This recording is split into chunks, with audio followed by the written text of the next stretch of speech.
ዛሬ ሁላችንንም ሊባል በሚችል ሁኔታ ግራ የሚያጋባንን አንዳንዴም የሚያስደስተን አንዳንዴም ደግሞ የሚያስጨንቀንን አንድ ትልቅ የህልም ፍቺ ይዘን መጥተናል። ይህም እርግዝናን በህልም ማየት ሲሆን ብዙዎቻችን በህልማችን አርግዘን ወይም ሌላ ሰው አርግዞ አሊያም ደግሞ በምጥ ስንጨነቅ አይተን ሊሆን ይችላል። ለመሆኑ ይህ ህልም በህይወታችን ላይ ምን አይነት መልእክት አለው? ዛሬ ከባህል ከሃይማኖት እና ከሳይኮሎጂ አንጻር ያለውን ጥልቅ ትርጉም በዝርዝር እናያለን። እስከ ቪዲዮ መጨረሻ አብራችሁን ቆዩ።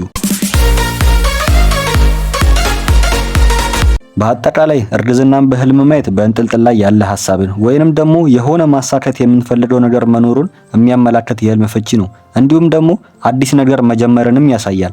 ልክ ጽንስ በሆዳችን ውስጥ ተደብቆ እንደሚያደርገው ሁሉ በህይወታችን ውስጥ ገና ለአይን ያልበቃ ግን በውስጣችን ያለ ትልቅ ለውጥ አዲስ የሥራ ሐሳብ ወይንም ደግሞ አዲስ የህይወት ምዕራፍ መኖሩን የሚያመላክት የህልም ፍቺ ነው። በተለያዩ ሃይማኖቶችና ባህላዊ እምነቶች ውስጥ እርግዝናን በህልም ዓለም ማየት አብዛኛውን ጊዜ ከበረከት ከአዲስ ጅማሮ እና ከውስጣዊ እርገት ጋር የተያያዘ ነው። እንደየእምነቱ ትርጓሜውም ሊለያይ ቢችልም ዋና ዋና እውነታዎችን እንመልከት። በክርስትና እምነት ውስጥ ህልም የእግዚአብሔር መልእክት የሚያስተላልፍበት አንዱ መንገድ እንደሆነ ይታመናል። እርግዝናን በህልም ዓለም ማየት በመጽሐፍ ቅዱሳዊ ሲተነተን ትርጉሙ ከስጋዊ እርግዝና ይልቅ ለመንፈሳዊና ለህይወት ስኬት ዝግጅት ላይ መሆናችንን ይጠቁማል። በክርስትና እይታ እርግዝናን በህልም ማየት የሚከተሉትን ዋና ዋና ትርጉሞች ይይዛል። በመጀመሪያ ደረጃ እንደ መንፈሳዊ ጸጋን መጸነስን ይወክላል። ይህም ማለት አንድ ሰው በውስጡ ትልቅ መንፈሳዊ ለውጥ ሲጀምር እንዲህ አይነት ህልም ሊያይ ይችላል። እንዲሁም ለረጅም ጊዜ ስንጸልይለት የነበረው ነገር ሊወለድ ወይም ምላሽ ሊያገኝ እንደቀረበ ያመለክታል።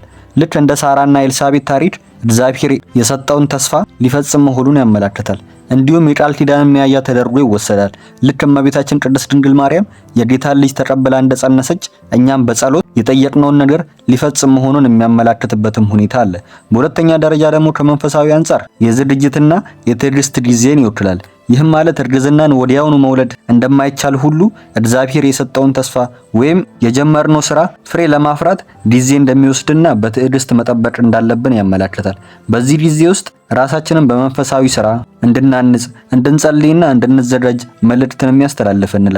በሶስተኛ ደረጃ ደግሞ ከመንፈሳዊ አንጻር አዲስ ጅማሮና በረከትንም ይወክላል። በመጽሐፍ ቅዱስ ልጆች የእግዚአብሔር ስጦታ ናቸው ይላል። ስለዚህ እርግዝና የመለኮታዊ ስጦታ ምልክት ተደርጎ ይወሰዳል። በስራችን፣ በትዳራችን ወይንም በቤተሰቦቻችን ህይወት ውስጥ አዲስ ደስታና በረከት ሊመጣ መሆኑንም ያሳያል። ወይንም መካንነት አብቅቶ የህይወት ፍሬ ማፍራት የምንጀምርበት ምዕራፍ ላይ መሆናችንንም ያመለክታል። በመጨረሻም በህልማችን ውስጥ ያሉ ዝርዝር ሁኔታዎች የህልሙን ይዘት ወይንም ትርጉሙን ሊቀይሩት ይችላሉ። የመጀመሪያው በደስታ ስንጸንስ ማየት ነው። ይህ የሚያመለክተው ለውጥ ወይም በረከት ለብዙዎቻችን ደስታን እንደሚያመጣ እንደሆነ ያሳያል።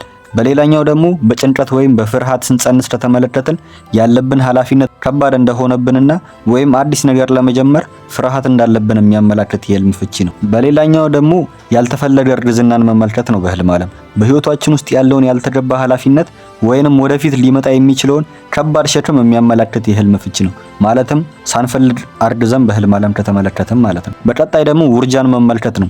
ይህ የጀመርነው ነገር ሳይሳካ ሊቀር እንደሚችል ወይንም በጠላት ሴራ እንዳይበላሽ መጠንቀቅና መጸለይ እንዳለብን የሚያመለክት የህልም ፍቺ ሲሆን በአጠቃላይ በክርስትና እይታ እርግዝና ተስፋ ነው። እግዚአብሔር በህይወታችን አዲስ ነገር ሊያደርግልን ሲል ያ ነገር በውስጣችን እንዲቀረጽና እንዲያደግ ያደርጋል።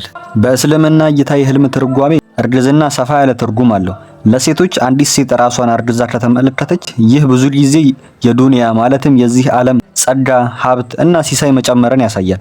ለወንዶች ደግሞ አንዳንድ ጊዜ ጭንቀትን ወይንም ደግሞ ተደብቆ ያለ ሚስጥርን ሊያመላክት ይችላል። ሆኖም ለአንዳንዶች የእውቀት መጨመርን ወይም የሀብት በረከት ተደርጎ ይወሰዳል። በአጠቃላይ እርግዝና የጥሩነት፣ የክብር እና የጥሬ ገንዘብ መጨመር ምልክት ተደርጎ ይወሰዳል። በቀጣይም ደግሞ ከስነ ልቦና አንጻር ይህን ትርጉም ስናየው የስነ ልቦና ባለሙያዎች እንደ ካርል ዩንግ ያሉ እርግዝናን የሚያዩት እንደ አዲስ ማንነት እርገት ነው። በውስጣችን ያለ ግን እስካሁን ያልተጠቀምንበት ተሰጥኦ መኖሩንና ያ ተሰጥኦ ሊወለድ እንደሚገባ የሚጠቁም ውስጣዊ ጥሪ ሊሆን ይችላል። አንድ ትልቅ የሥራ ሐሳብ ወይም የህይወት ውሳኔ አቅደን ሊሆን ይችላል። ትልቁ ነጥብ እርግዝና ሂደት መሆኑ ነው። በህይወታችን በእንጥልጥል ላይ ያለ ገና ያልበሰለ ነገር ካለ ህልሙ ታገሱ እያላችሁ ነው። ጽንሱ ጊዜውን ጠብቆ እንደሚወለድ ሁሉ የእናንተም ውጤት ጊዜውን ጠብቆ ለዓለም ይታያል። እናንተም ያያችሁት ህልም ካለ ኮሜንት ላይ አጋሩን፣ አብረን እንወያይበታለን። ይህ ቪዲዮ ለወዳጅ ዘመዶ እንዲዳረስ ቪዲዮ ላይክ እና ሼር ማድረጋችሁ እንዳይረሳ። ለቻናላችን አዲስ ከሆናችሁ ቤቱን ሰብስክራይብ አድርጉ። በቀጣይ ቪዲዮ እስክንገናኝ ቸር ቆዩልኝ።